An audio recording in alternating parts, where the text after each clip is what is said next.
1,500 barangay workers naman ang 2nd Parliamentary District ng Cotabato City na iparating na mahinaing sa BARM government. Detalye ng balita mula kay Jun Di Magutang, Aray 19.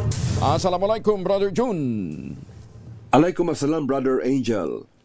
Sa pamamagitan ng programang Kumustahan sa Barangay ni Member Parliament Attorney Nagib Sinarimbo, mahigit sa 1,500 barangay workers mula sa 2nd Parliamentary District ng Cotabato City ang direktang nakipag-ugnayan sa mga ministries ng BARM.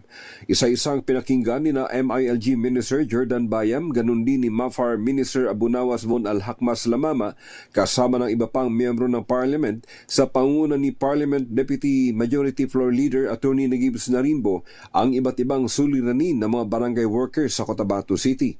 Isa sa mga naging highlight na mga tinalakay na issues ay ang kalagayan ng mga barangays na may pinakamaliit na share sa national taxes. Subalit may pinakamaraming trabaho ang ipinagagawa sa mga barangay workers dahil sa sila ang pinakamabilis na maabot ng mamamayan sa mga hinaing ng nasa grassroots level.